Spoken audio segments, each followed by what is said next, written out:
Amendments آ رہی ہیں اور اس کو پہلے شک تھا کہ شاید کوئی پرابلم ہو، لیکن ابھی تک ہمیں جو نظر آ رہا ہے کہ ایک امینڈمنٹ جو کہ آرٹیکل 38 کی ترمیم میں تھی، وہ JUIF کی طرف سے دی گئی تھی، جو ابھی تک ہم نے سنا ربا کے حوالے سے، اور جو منظور کر لی گئی، اور اس کے بھی کوئی یونینیمسلی اس کو تو جو تقریباً 5 بتایا جا رہا ہے کہ پروپوزڈ امینڈمنٹس ہیں ان میں JUIF کی طرف سے، اور وہ اعظم نذیر طاہر صاحب پہلے ہی کہہ چکے ہیں کہ ہمیں ان پہ کوئی اعتراض نہیں ہے۔ تو اب آپ کو کیا لگتا ہے کہ معاملات ایسن طریقے کے ساتھ چلتے رہیں گے؟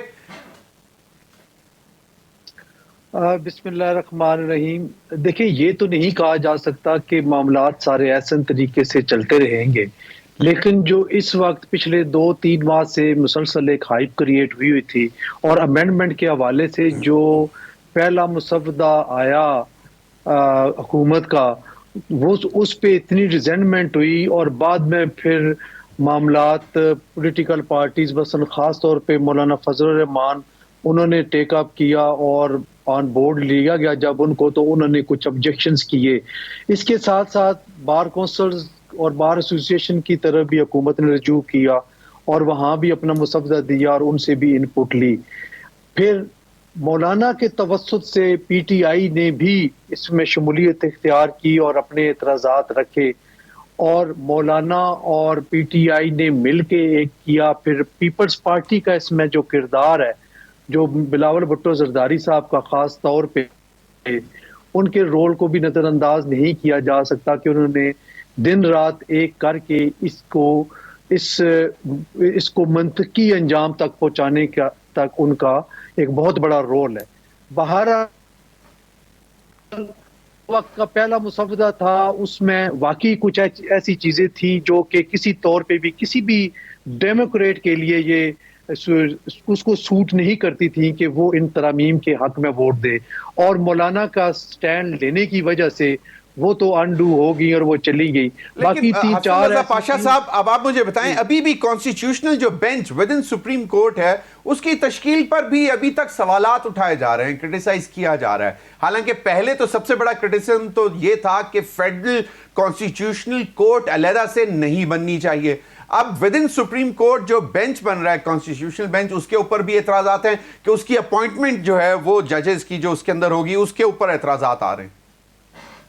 دیکھیں ضمیر صاحب، بات صرف اتنی ہے کہ ایک بہت بڑا ایک ایشو بنتا جا رہا تھا کہ علیحدہ کورٹ بنے گی، اس کا چیف جسٹس علیحدہ ہوگا، اور بہت سارے اختیارات کانسٹیٹیوشنل کورٹ کو منتقل ہو گئے تھے، اور سوچنے کی بات اس وقت یہ تھی کہ کیا جب 2 چیف جسٹس ہو گئے تو اختیارات کے حوالے سے ان کی کھینچا ہوگی، اور آپس میں ان کا جب اس طرح کا کوئی مسئلہ بنے گا تو اوپر کون سا ایسا ادارہ یا کون سی شخصیت ہے جو ان کے معاملات کو سیٹل ڈاؤن کرے گی۔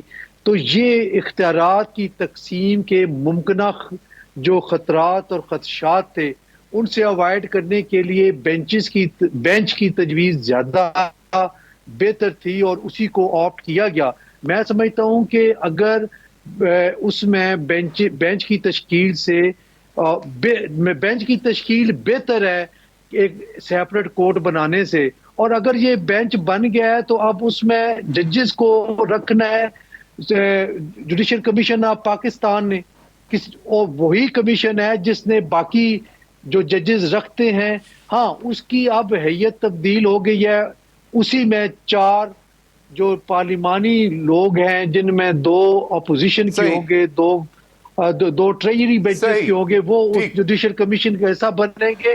میں سمجھتا ہوں کہ زیادہ یہ ایفیکٹو رول ہوگا۔ چلیں، بالکل صحیح۔ میں یہ ہے، یہ شاید آنے والے دنوں میں سٹرائک ڈاؤن ہو جائیں گی، مطلب again they would be reversed or something. دیکھیں ضمیر حیدر صاحب، میں آپ کے اس سوال سے پہلے ایک بات ضرور کرنا چاہوں گا کہ بار ایسوسی ایشنز اور بار کونسلز کی منتخب قیادت پہ وہ لوگ اعتراض کر رہے ہیں جو ایک آمر کے سپوکس مین رہے ہیں۔ آج ان کو ڈیموکریسی یاد آ گئی ہے۔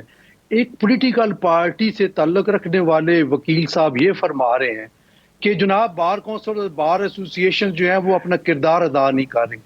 خود آج تک تحصیل بار کے صدر تک نہیں بنے, اور وہ منتخب قیادت جو کہ پورے پاکستان کی منتخب قیادت ہے اس پہ بات کر رہے ہیں. مجھے بڑا میں فیصل چوئی صاحب آتا ہوں آپ کی طرف بھی, بڑا افسوس ہوا ہے ان کی فیصل بات چوئی صاحب میں آتا ہوں آپ کی طرف. سوال آپ کا میں آتا ہوں فیصل چوئی صاحب, آپ کو موقع ملے گا رسپونڈ کرنے کا سر, آپ کو باقاعدہ موقع ملے گا. منتخب قیادت پہ جو ہے وہ کیچڑ اچھالنا شروع کر دیا. کتنی پارٹیز میں آپ رہے ہیں, کبھی مسلم لیگ کاف, کبھی پیپلز پارٹی, چلیں وہ دیکھیں سر, وہ چھوڑیں نا سر, کبھی جو آپ ذرا یہ سر آئینی, آپ رہے ہیں سر آئینی یہ بڑے امپورٹنٹ معاملات ہیں سر. آئینی جو میرا سوال ہے اس پہ سر تھوڑا سا, اس وقت ڈیموکریسی یاد نہیں تھی جب پرویز مشرف کے سپوکس مین بنے ہوئے تھے؟ سر جی مجھے بہت افسوس ہوا چودھری صاحب کی بات کا, انتہائی افسوس. سر یہ معاملات پھر آپ لوگ بار میں سیٹل کر لیجئے گا.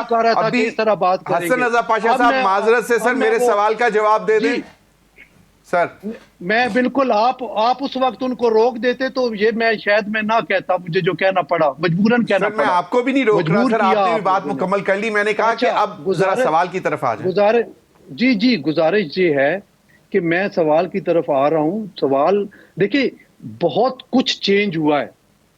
بظاہر یہ لگ رہا ہے کہ حکومت نے اپنے آپ کو فیسیلیٹیٹ کرنے کے لیے یہ لائی ہیں, اور کوئی بھی حکومت جب بھی برسر اقتدار ہوتی ہے اپنے آپ کو فیسیلیٹیٹ کرنے کے لیے قانون سازی بھی کرتی ہے, بشرطے کہ ان کا نمبر گیم پورا ہو. اب دیکھیں کہ اس سے پچھلے ٹینیور میں دیکھ لیں, پی ٹی آئی کی حکومت تھی, انہوں نے اپنی قانون سازی کی, اپنی من مرضی کی, کوئی نہیں روک سکتا تھا. پارلیمان کا یہ حق ہے, پارلیمان کی ڈومین ہے. اب آ جاتے ہیں جو موجودہ قانون سازی ہوئی ہے یا یہ بھی پارلیمان کا ایک ڈومین ہے. اب دیکھیں کہ ہم یہ ایکسپیکٹ کر رہے تھے کہ شاید سینٹ آف پاکستان میں ان کی 64 نمبر نہ پورے ہوں, 65 نکل آئے. اب قومی اسمبلی میں بھی یہ صورتحال ہونی ہے.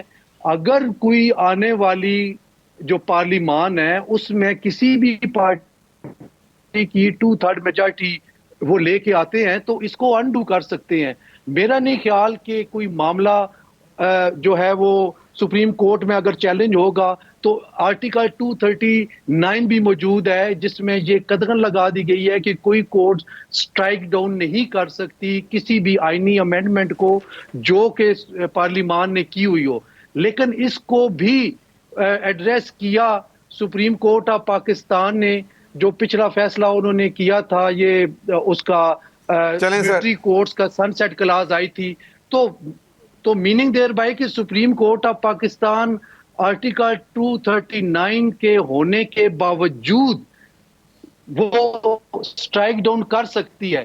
تو میرا یہ خیال ہے کہ جب پارلیمان میں اگر کوئی پارٹی کسی کی اکثریت اور ہو جاتی ہے تو وہ اس کو اختیار ہے, وہ انڈو کر سکتی ہے. پارلیمان تو دور کی بات ہے سر, اگر سر ان امینڈمنٹس کے خلاف کوئی اپیل چلی جاتی ہے, لیٹس سپوز فیصل چوئی صاحب اپیل میں چلے جاتے ہیں, اس صورتحال میں کیا بنتا ہے؟ Do you think this would sustain or they would be strike down?